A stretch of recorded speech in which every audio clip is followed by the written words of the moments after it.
Bismillahirrahmanirrahim. Assalamualaikum warahmatullahi wabarakatuh. Uh,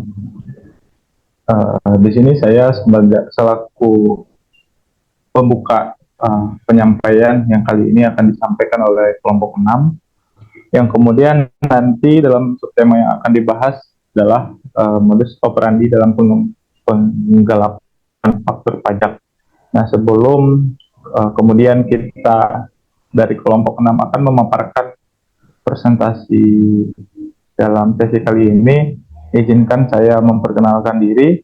Nama saya Muhammad Dafa, asal dari Purwakarta, dan kemudian hari ini sedang berkuliah di Universitas Cyber Asia, prodi S1 Manajemen. Aulia Farisa dari kelas MJ 507 dengan prodi S1 Manajemen. Nama saya Palianta Pangestu, prodi dari Manajemen, kelas MJ 507. Nama saya Ihsan, Muhammad Ihsan Kamiluddin dari S1 Prodi Manajemen. Nama saya Salma Lintang Naila dari Prodi Manajemen kelas MJ 507.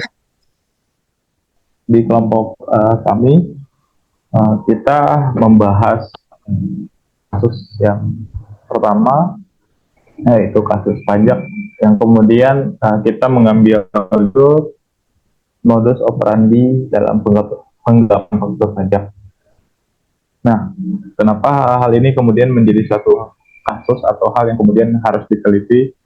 Ya, kita hari ini ya berbicara tentang pajak, berarti kita berbicara perihal suatu hal yang kemudian menjadi peranan krusial dalam pembangunan nasional, baik itu dalam sektor pemerintahan yang kemudian berperan dalam ruang lingkup ya seperti pendidikan, kesehatan, infrastruktur, dan kesejahteraan sosial, yang kemudian kontribusi pajak dalam lini suatu negara ini menjadi suatu hal yang kemudian penting. Nah, apabila mungkin ada suatu hal yang kemudian terjadinya suatu kesenjangan, ya hal ini akan merugikan semua pihak dalam proses berpajak. Tentu orang yang kemudian sudah wajib membayar pajak ya dipastikan harus membayar pajak.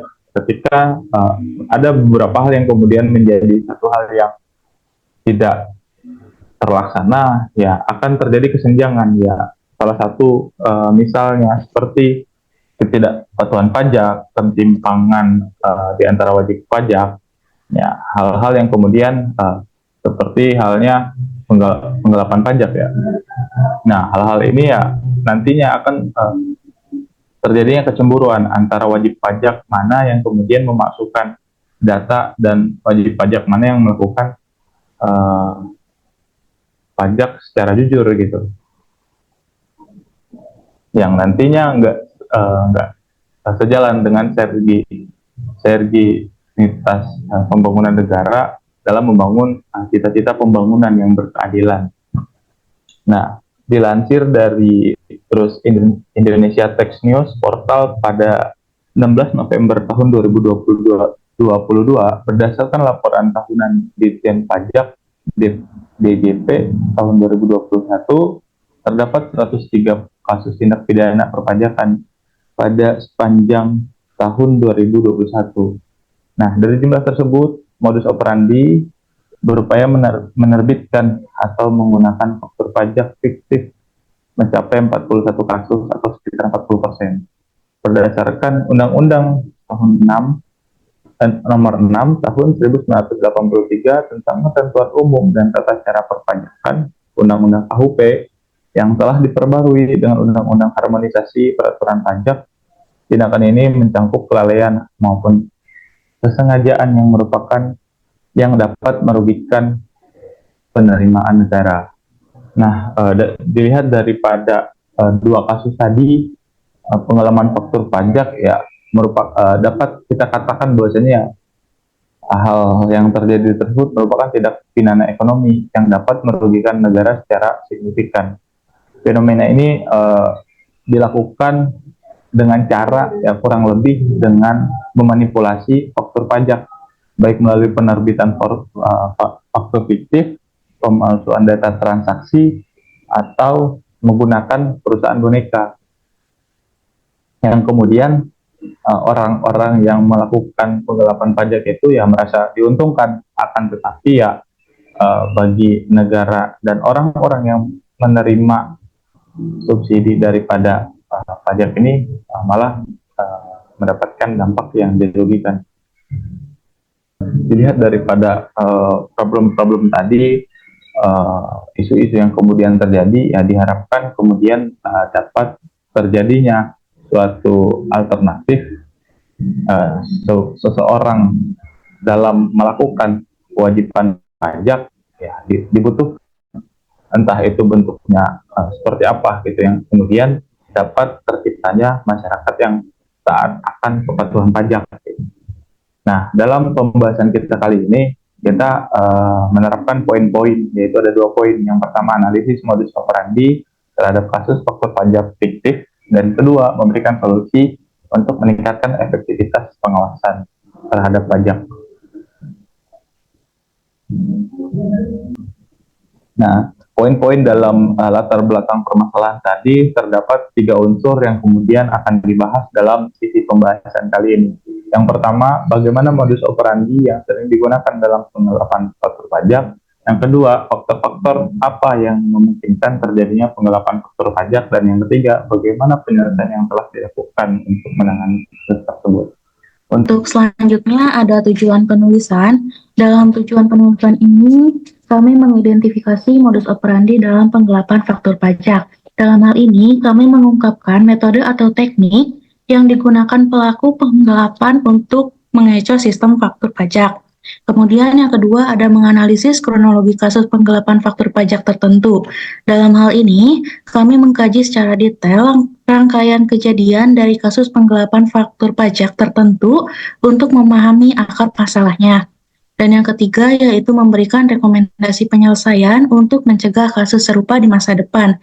Ini memberikan solusi atau strategi pencegahan berbasis hasil analisis untuk mencegah penggelapan faktur pajak di masa yang akan datang. Kemudian selanjutnya ada kronologi dari kasus yang kami bahas. Yang pertama ada latar belakang perusahaan. Latar belakang perusahaan ini bergerak di bidang perdagangan yang terlibat jaringan faktur pajak fiktif. Dengan detail kasus, faktur pajak digunakan untuk klaim restitusi pajak serta kerugian negara sebesar 1,5 triliun. Lalu selanjutnya ada modus operandi. Modus operandi yang sering digunakan dalam penggelapan faktur pajak adalah penerbitan faktur palsu tanpa transaksi nyata, lalu pemalsuan data untuk klaim ilegal, lalu ada penggunaan perusahaan boneka.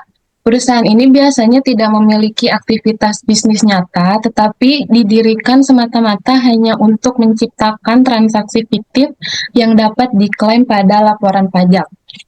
Peran dalam kejahatan ini biasanya dibagi oleh beberapa pihak. Ada 2 pihak, yang pertama ada pelaku internal dan pelaku eksternal. Pada pelaku internal ada manajemen perusahaan yang biasanya bertindak sebagai pengambil keputusan dan penyusun strategi. Lalu ada dari pelaku eksternal, yaitu konsultan pajak, yang biasanya seringkali terlibat dalam aspek teknis seperti menyiapkan dokumen fiktif atau mengelola keuangan palsu. Lalu ada oknum aparat yang kadang ditemukan membantu mempermudah proses ini dengan mengabaikan prosedur pemeriksaan yang seharusnya dilakukan.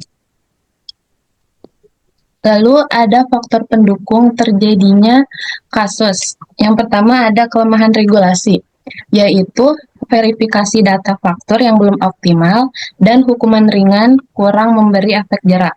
Yang kedua ada pengawasan lemah. yaitu sistem manual, mudah dimanipulasi, dan kurangnya koordinasi antar instansi. Yang terakhir ada kelemahan teknologi, yaitu sistem IT belum sepenuhnya terintegrasi. Di sini juga ada penegakan hukum. Yang pertama, tahapan penindakan berdasarkan Undang-Undang Nomor 28 Tahun 2007 tentang Ketentuan Umum dan Tata Cara Cipta Perpajakan Undang-Undang KUP. Penyelidikan awal dan pengumpulan bukti, proses penyidikan oleh auditor forensik. Hukumannya penjara hingga 4 tahun, Undang-Undang Nomor 28 Tahun 2007, dendanya sebesar 2-4 kali jumlah pajak yang digelapkan. Selanjutnya, tindakan preventif. Yang pertama, penguatan teknologi, implementasi e-faktur, terintegrasi, pemanfaatan AI untuk deteksi pola mencurigakan. Yang kedua, regulasi yang lebih ketat. Ya, revisi undang-undang, aturan baru penerbitan faktur. Yang ketiga, edukasi publik, seperti kampanye kesadaran pajak, seminar, dan pelatihan. Yang keempat, kolaborasi antar instansi seperti kerjasama dengan lembaga keuangan dan audit eksternal berkala. Dari analisis yang dilakukan, dapat disimpulkan bahwa modus operandi penggelapan faktur pajak meliputi penerbitan faktur fiktif, penggunaan perusahaan boneka, dan manipulasi data transaksi.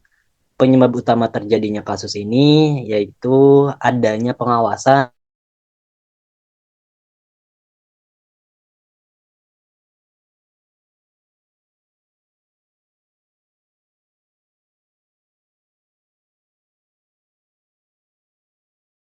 sistem perpajakan. Yang terakhir, saran yang sebagai langkah preventif untuk mencegah penggelapan faktur pajak, diperlukan peningkatan sistem pengawasan perpajakan yang lebih terintegrasi dan efektif. Pemerintah dapat memperkuat pengawasan dengan menambah sumber daya manusia yang kompeten dan memperluas jaringan audit. Selain itu, pengembangan teknologi perpajakan seperti sistem berbasis kecerdasan buatan atau AI dan analitik big data atau big data dapat membantu mendeteksi pola-pola penggunaan faktur palsu secara lebih akurat. Kemudian, edukasi kepada wajib pajak juga perlu diperluas untuk meningkatkan kesadaran akan pentingnya kepatuhan pajak atau wajib pajak. Hanya itu yang dapat disampaikan untuk kesimpulan dan saran. Sebelumnya kami ucapkan yang kemudian akan terima kasih untuk teman-teman semua dalam sesi kali ini pembahasan yang bisa kami sampaikan. Cukup dan kurang lebihnya mohon maaf. Wabillahi taufiq wal hidayah. Assalamualaikum warahmatullahi wabarakatuh.